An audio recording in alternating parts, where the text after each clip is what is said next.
Newsline. We're live, as always, from the Newsfirst studios in Dawson Street in Colombo. And as the presidential poll gets underway in some earnestness, we've got here a councillor from the Colombo Municipal Council, Ms. Sharmila Gonawala. Very good morning to you, madam. Very good morning to you, Faraz.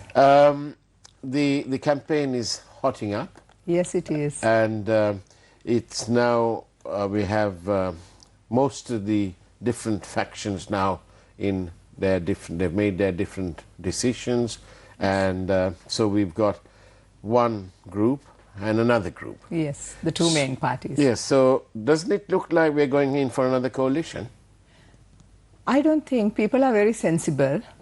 Last time it was totally a different story because the first-time voters were attractive towards the offers that was made. The first-time voters that was looking for a change. And it didn't take much time for them to realize that they were taken on a good ride. I see. So this time around, I don't think it's very easy. People are very sensible. People have been let down badly in the last 4.5 years.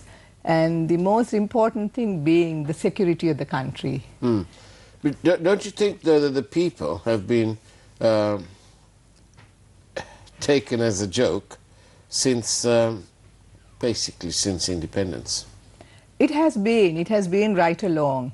Poverty has been the main thing that politicians have been working on to get their next vote at the next election. You mean they've been keeping poverty down? Definitely, definitely. What have we done to develop this country in the last 60, 70 years?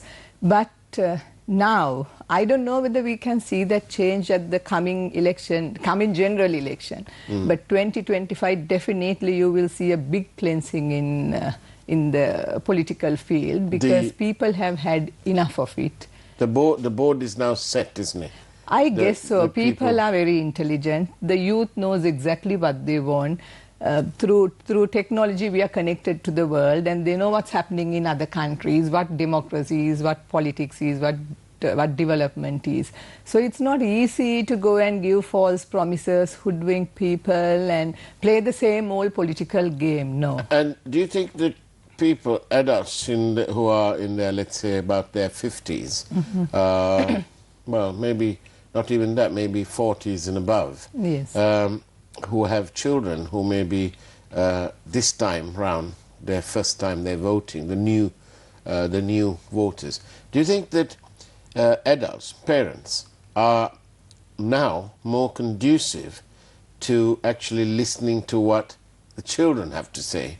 Because, you know, we have a culture where children are to be seen and not heard.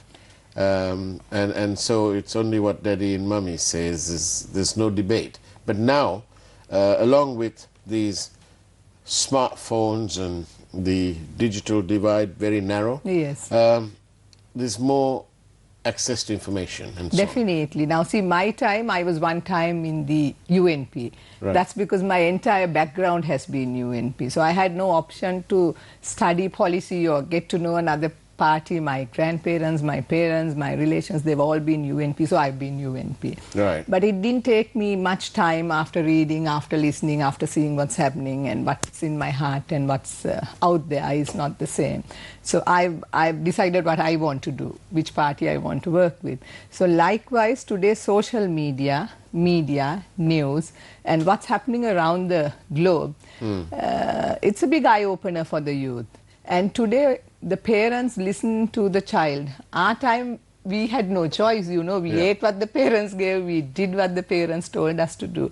But today, children are very sensible, they are educated, they know what they want, they have a plan for their future. And then as parents also, only wish of a parent is to see your child doing well. So the country has to develop, you need to have job opportunities, you need investment opportunities, so to see the country prosper. And if somebody comes out with policy and the child is convinced, the youth is convinced, I'm sure they convince the parents as well. And we see that shift now in this campaign. On Newsline, we encourage you to send us your questions by SMS, please, 0772 300 305, and the questions will come straight here. So cards should be coming up on your screen, and of course we are in conversation with Shamila Gonawala, who's a councillor from the Colombo Municipal Council. Now then, turning our attention to the presidential poll, how does one address can we look to the future without addressing the past? Well, I personally think the past is the base of the future. You have to consider the past and then find solutions for the future. It's how you compare. You look at the past and you can what you have to offer. Yeah. So it differs from person to person, party to party, policy to policy. But if you are talking about the north and east issue, during the past government, what they did was they developed infrastructure. They built up the north and east. They didn't even let it show that there was a war in the north and east. It's not like just going and offering various things to people. So more sustainable, more long-term, more solid solutions for the future was offered. Newsfirst's Shawan Daniel spoke to the South African president yesterday on his way back from that marvellous victory. And he made the point, he said that they had a troubled past, but they've come to terms with it, and now they're moving forward. He implied that Sri Lanka has the same challenges and so on. But have we actually addressed the past? We haven't, though, have we? I think addressing the past is based on truth, you move forward. You don't dig old wounds, you don't hurt another party, you can't create new problems, new issues, but you need, yes, the base is the past, but based on that you need to find out how you're going to move forward. And I think it happened in the past, the way it was handled, the way how rehabilitation was done, the way the area was built up, and the truth-finding commission. But nothing has come to a conclusion. Well, we did things, we implemented a lot of projects, we offered a lot of things. But there's no simple, in this world of complex cities, simple things become the reality. And the reality is that nobody has ever said, sorry, we got it wrong. There is no real move towards making reparations.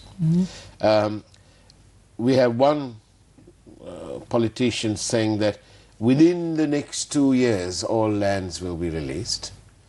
But really, has it taken 9 till now? It's 10 years, and now you want another 2 years to release these lands?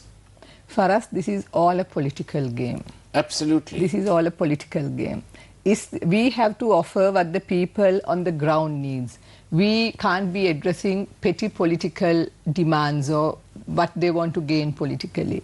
If you talk to the average man in the north, what their wants and needs are totally different to what these politicians are demanding for.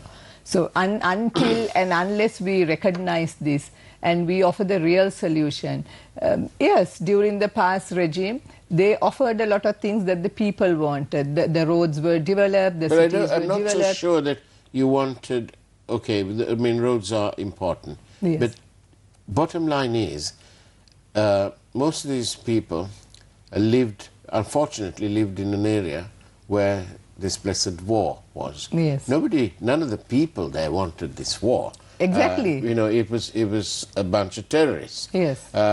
Who became rather adept at their particular art. Definitely. But since the end of the war, a war that nobody wanted, this vast number of people didn't have homes to go to.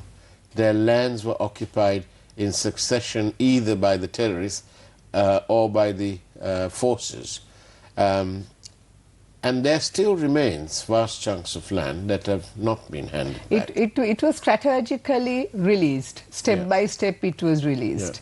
But it was not a political decision as taken by now. It was not done on the pressure that came from another country. Then what was it? Another party. It was strategically done for us during the past What regime. was it? Because they wanted to, for security reasons, they wanted to make sure that the land was clear or whatever? Yes, because they still had landmines. There were landmines to be cleared. Until the very recent past, they were clearing landmines. Right. So the government didn't want to risk the lives of the people. Now then, That was communicated to the world, that was communicated to the North, that was communicated to certain vested interest parties in a different way. Now then, there are questions that this was at a press conference, and I noted that candidate Rajapakse, you have your allegiance towards that group, that party, and he said that so many questions about the past. Why don't you ask me questions about the future? Yes. And so that's why I'm asking you. Are we going to be stuck in the past, or are we going to move exactly, forward? But what about all these, what about the left baggage? Are we going to leave it in the left baggage counter, or are we going left to... baggage like what? Many things. Since you ask, I'll mention it. We have the baggage of various claims against candidate Rajapakse. Yes. Some of them undoubtedly political in nature, but some of them needing real answers to. Yes. Right? We have the issue where various court cases, Yes. or allegations. Allegations, yes, that's the word to use. Yes. Isn't it, of course, because the fundamental premise of a robust democracy is the presumption of innocence, and that's available and should be available to everybody. And so there are some real questions. Surely, don't you think that these questions must be best answered and put away to bed once and for all, like the President of South Africa said, so that we can move on? These allegations against the candidate Faraz, yes, there are allegations. Now, on social media, you can see number of things appearing daily. Something new comes up. But if you refer into white vans, have there been any court case against an issue where there had been an abduction in a white van? With regard to assaulting journalists, with regard to various other issues. But let me tell you, there are journalists who can research something, who can write something with responsibility. You see it in the papers, you see it in the news. You know they're accountable for what they are doing. But whatever that's coming on news, may be word of mouth, maybe spreading stories, gossip, rumors. Now these are the things that built up at the 2015 election, which brought defeat to the Rajapakse regime. Now let me look at one thing that happened during President Premadasa's time, where a journalist was killed close to the residence of Minister John Amarathunga. And it was claimed that the journalist was killed because he took a photograph of Madam Hema Premadasa. Now, is that right? Was anything proved? Did they find evidence? Were they able to link it to this photograph? No, but to date they are talking about it for yes, us. Thank so you very much shouldn't for all the forget questions, all by that. the way. Sorry, I didn't mean to talk over you. I just wanted to acknowledge it. And please do not telephone this number, as some people are trying to right now. This is a number only for SMSs, 0772 300 305. Thank you. Now then, there's a question from one of the viewers. At his press conference, this is the same press conference, presumably, that I'm talking about, he asked why we are focusing on the past and not about the future. In that case, the question is, why does he keep talking about winning the war at every meeting? If that's in the past. Yes. And now we're all grateful. We are all grateful. He has the right to claim the victory that he was a part of the victory. Yes, but does he always say it? Does he always say it? What he says is he wants to build confidence. He wants to give a message saying that he took a risk. He did what he said. He fulfilled the job that he was given to do. that nobody else, there were so many other defense secretaries, there were so many other defense ministers, there were so many other presidents, no one was able to bring an end to this war. But this government as a team, I always say this government as a team, they did it. So he is saying, yes, I did it, just to say, yes, he can deliver. I don't see anything wrong in it. He doesn't say, okay, I won the war, therefore vote for me. Right. No, but we can have the so confidence. He's using it as an example. Just as an example. Right. We have Wouldn't the it be confidence. lovely? I personally have confidence in him. The security measures that was taken during that time, the freedom we had, we felt safe. And comparing ourselves, it's all about comparison. In private conversations, candidate Rajapakse is very forthcoming and addresses any and all sort of questions posed. Wouldn't it be nice, though, if he was addressing these things publicly in open and said, look, these are the allegations and I want to say X, Y, Z. But usually if the media says that, then the response will come back and say, oh, but it's part of a court proceedings, I don't want to comment. Of course you can. You can comment as long as you're not trying to interfere with judicial process. Yes. And it's a nice cover. It's not only him. Most people For us, it's very simple. I don't think he has to answer any of these questions because Dilruksh Dayas Wickramasinghe answered to it. And the FCID chief, Ravi Vidyalankara, gave a response to it. So I think that's a big certificate that he's received. But we don't want such certificates in a democracy. We want... What can you do? They've crowed about the independent commissions. They've taken this business and gone all over the world and sold this idea that Sri Lanka's judiciary is independent and it's standalone. We have all these independent commissions and all that. In that case, why can't we have some real answers? And it's tiresome. It's tiresome for journalists too to keep going on about the old things. As I said, all I can say is you're talking about commissions. Yes, we have an election commission which has never held elections. Except for this presidential election, it took 1.5 to 2 years to hold the local government elections. We haven't had provincial. We have not had provincial council elections. Those are the commissions we are talking about. And with regard to allegations, I think after Dilruksh Dayas Wickramasinghe said what she had to say, and after Ravi Vidyalankara said what he had to say, right. And now he's been accused by They're the not government. Exactly I think people are aware, Faraz. And this government had 4.5 years to clear or to accuse or to arrest anybody. Now, I fear that isn't that going to be the stock answer in the future if we were to ask about these questions, about these matters. Yes. They'll say, well, you know, they had 4.5 years. That is, of course, presupposing that they win.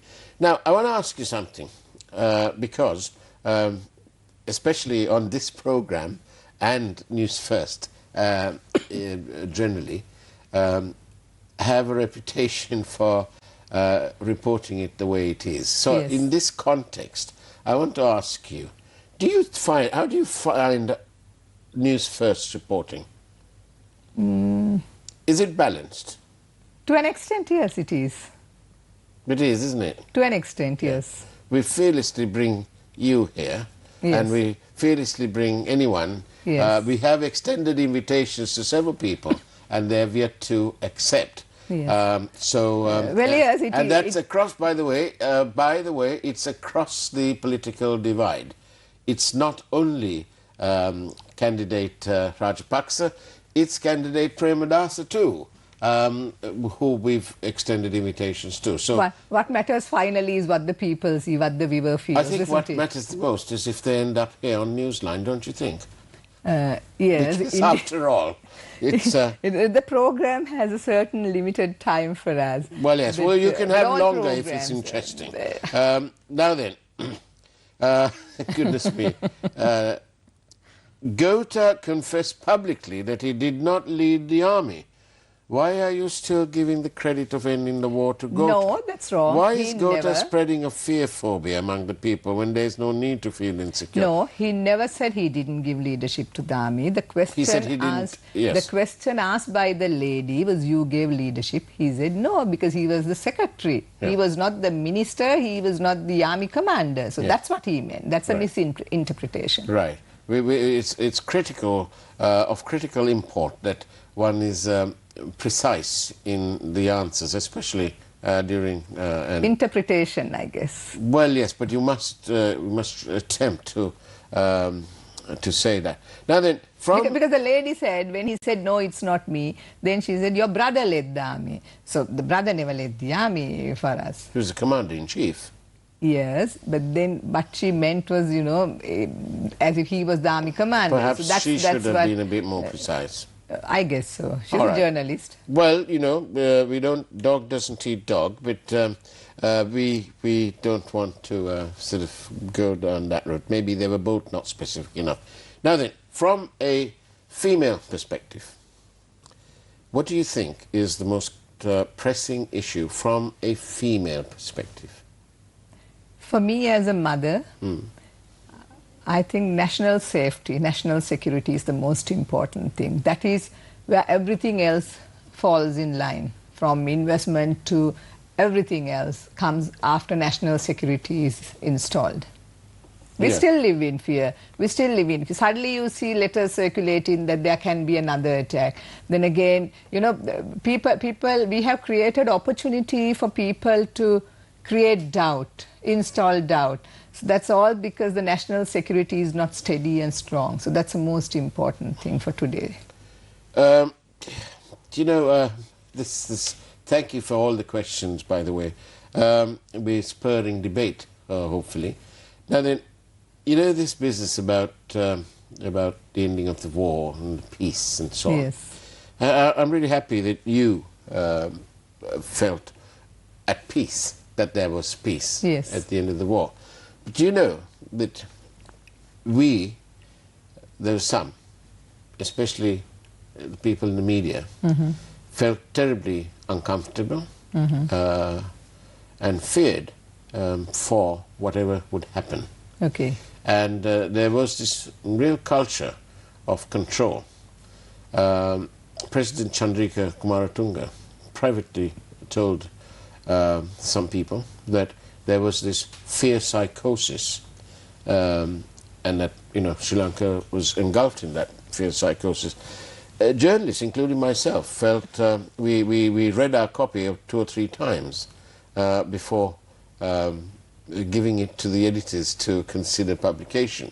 And Did you feel the same when your station was attacked here for us? absolutely. Okay. Absolutely. Okay. 2 days later. That's a few months ago, yeah? 2 days later. That was not under Lasanta Gotabaya Rajapakse. No, Okay. of course. But 2 days later, we had Lasanta Vikramatunga was killed.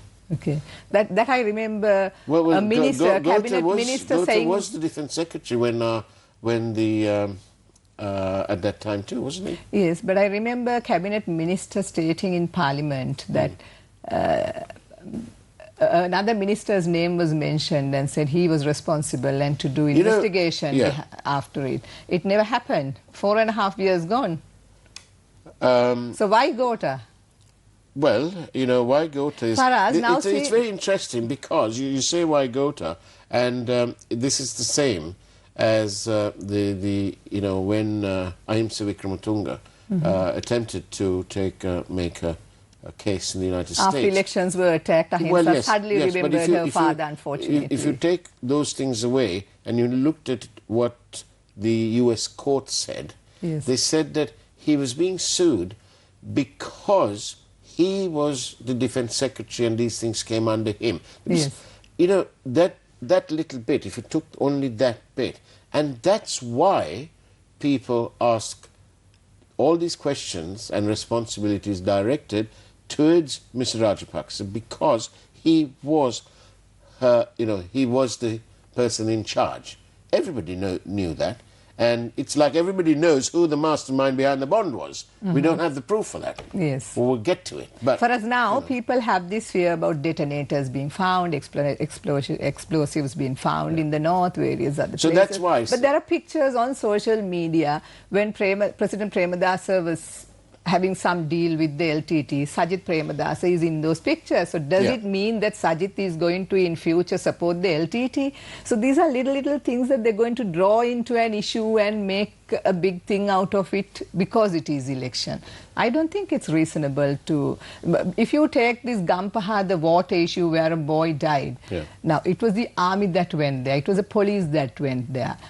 You're not going to whitewash anyone. I'm not going to. I'm a very straightforward person. I don't stand for anyone. As I always say... Obviously, then the network, and you have shared something in common. We know where your allegiances are. That's a different story. Yes, we knew that before. And yet, we've invited you onto the program, not just once, and before as well. I appreciate that. I've been very close to Sirasa and TV. And that's because... in spite of the fact that we know you have a personal friendship with the former First Lady and so on, none of that matters. You're here because you are you. Yes. And that's yet I will always continue to be me. And that's another way how News First looks at it. Yes. We're balanced. Yes. We're simply not scared of having this one or that one, because we didn't need the right to information to continue our brand of reporting for and on behalf of the people. So, can I just continue what I was trying to say? Yes. So now when the police and the army went there, Gotabaya Rajapakse never called the officer and said, shoot this guy. Yeah, it's the personal law, individual decision of the person, the officer there to shoot somebody. Is it reasonable to put it as a Gota shot? Gota kill? No, it's probably... not reasonable if you look at it like that. Yes. But if you look at it in the wider context... It happened during that government. Yes, the government is responsible. You know, the buck has got to stop somewhere. Yes. And that buck will stop at the doorstep of this person in charge, and that was the Defence Secretary. So my point is, if they had done a proper investigation, identified the person who took that decision and gave the instructions to shoot, or did that person just shoot because he felt like, because he had a loaded gun? And what were their instructions before? Mentality was it shoot of to a kill? Person, decision of the person. That was not the right decision to make. Before they can shoot to kill, they need to get an order. Was that order ever given? You know, the questions are wide. There is a case pending at the moment. When there is no resolution to that, that's why people will say, well, let's ask the captain. Yes. And the captain, unfortunately, responsibility is not selective, it is all-encompassing. In the last few years, we saw how even university girls were beaten up at the town hall roundabout. But, you know, how young boys were beaten up. How priests were beaten up. So I don't think any of that came from the top. Right. Those are decisions made on the ground with the pressure that they get at that moment. So it's not right to put it on a person, maybe on the minister, maybe on the government, but just to pin down one person, I don't think it's reasonable. Right. There are several questions. There is none so blind. Exactly what people did in Germany once, and you know where that ended. Remember BBS and something Taufik. Both prospered under the Rajapakse administration. This one just missed the bus. Here we go. All my friends fear if Gota wins. Ask this lady why people have this sense of fear. That's a good question. Repeat that again for us. All my friends, this is not me, this is somebody else there. Maybe you my friends don't fear anyone. All my friends fear if Gota wins. Okay. Ask the lady why people have this sense of fear. That is what the present government has installed over the last 4.5 years. From the day they came into power, they've been looking at the Rajapakses from the time of creating the 19th Amendment. They wanted to stop Gota I don't think that's... whilst part of that is so, yes. it's not all so, because there was this fear.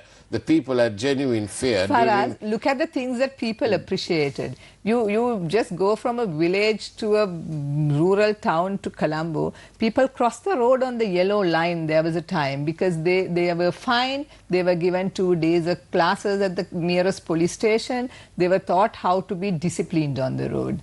They cleaned the roads. There was a lot of law and order where the towns were concerned, even with regard to parking. So I can't understand why certain people are only... What is the fear the person has? Is it a white man? Has any of his family members or a friend been taken in a white van? No, there has not been any evidence. There has not been a case. Are you, are you telling me that this white vans didn't happen? Tell me one party that is known to you had been affected because of this, Faraz? Anyone closely known to you? I'm going to say to you, it's a bit like this. Okay. Everybody knows that the central bank was robbed. Yes. In the bond scam. Everybody knows that. No, the Auditor General has confirmed it. But there is no legal conclusion yet. The officials yet. In the bank confirmed it. The Auditor General confirmed. We know about the white defender that kidnapped a boy in Dematagoda who was tortured and released. We also know about the defender that was repainted and that was registered to a... That's crazy for us. This is a responsible channel. We shouldn't talk of gossip here. No, it's not gossip. It's part of the court proceedings. I know the owner of the garage who is from Polhengode. Right. The questions asked from that guy is ridiculous. It's like Shiranti Rajapakse being called to FCID and asking, are you married to Mahinda Rajapakse? That's sad. Let us not go there. No, okay. But, the list is absolutely endless. Do you remember Keith Noyer? Do you remember? Yes. Right.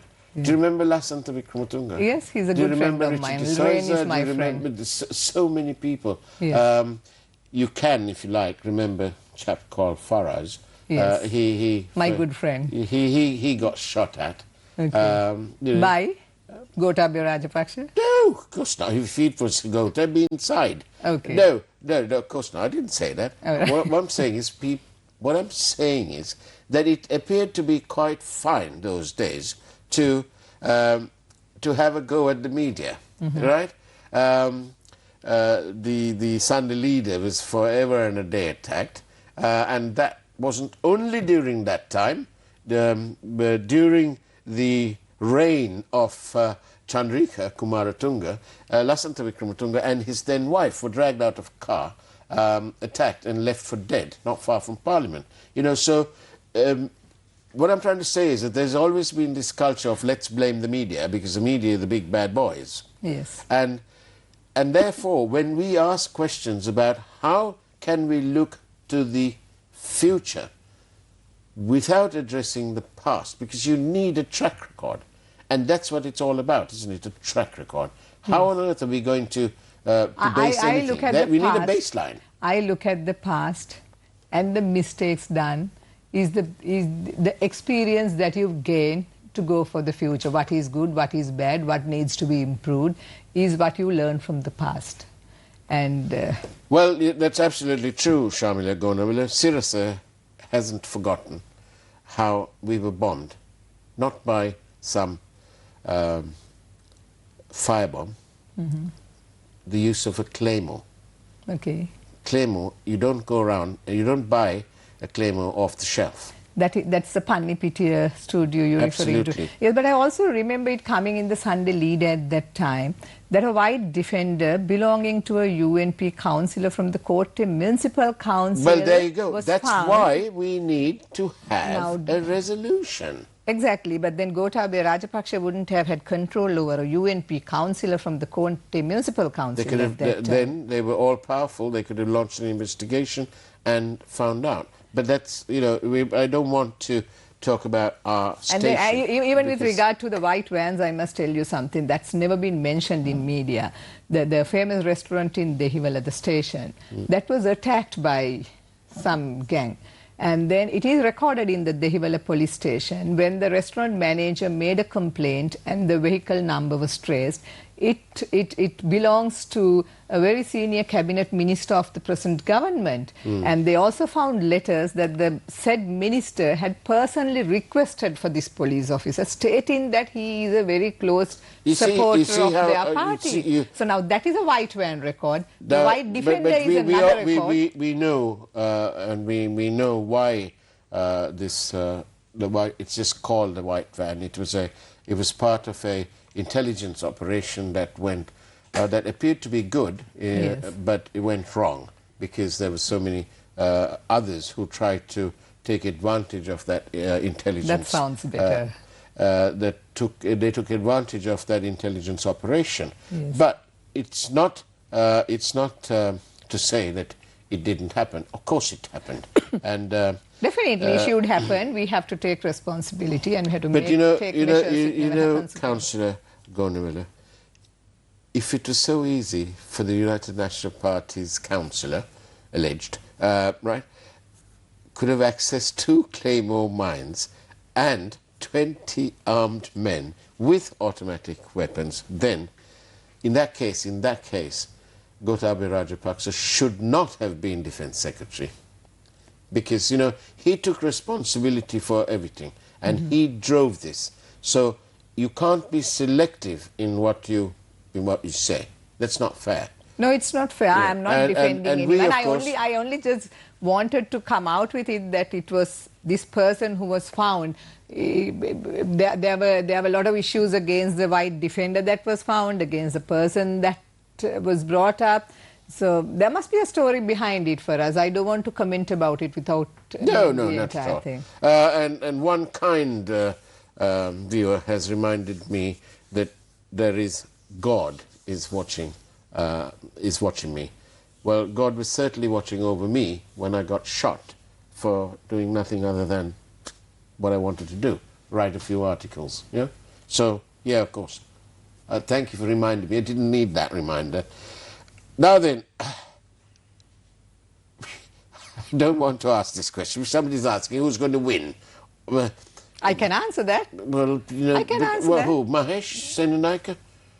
Rohan Pallewata? People are very intelligent, Faraz. Why can't we? Can I ask this question out of the box, right?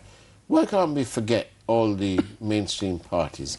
Why can't a person like Mahesh Senanayake or Rohan Pallewata or any of these so-called independents, why can't they win? How genuine Mahesh Senanayake is in his effort to come forward as a candidate, only he would know. As I said, Rohan Pallewata has spent a lot of money. Rohan Pallewata has been working on this for the last 2.5 years. He's been working really hard, getting people together, professionals, business people, trying to offer something. How successful he would be, I don't know. But we have to accept the fact that Gotabaya Rajapakse is in a bit of a lead at the moment. People want policy for us. People want to hear sense. People are educated. The youth exactly knows what they're looking for in their future. So I personally would like to see a woman becoming the president in this country. Again? Yes, a knowledgeable president, a mother, a lady. Are you saying that Chandrika Kumaratunga wasn't knowledgeable? Sirimavo was. What she did in 71 was criticized Her DNA then. is with Chandrika. I don't want to touch on it. I don't want to touch on it. On that note, Sharmila Gotabaya, thank you ever so much for coming on Newsline and being so frank. We appreciate such frank discussions. And I need to say this. We know who was behind and who transported the Claymore, by the way, and who actually attacked. But it's a great pity that the authorities don't want to take it. But at the end of the day, Sharmila, and as what one of the viewers pointed out, there is but one God above us. Definitely, and I believe the Maharaj organization have placed it in the very capable hands of someone up there. And that's where it will be. But nevertheless, Johnny is having a fit because I haven't finished. And so, Sharmila Gotabaya, thank you very much for being on Newsline. And that's the way it was on Newsline. Thank you very much for having me. It's an absolute pleasure. And that's the way it was on Newsline. Take care, have a wonderful week ahead, and remember, God bless you.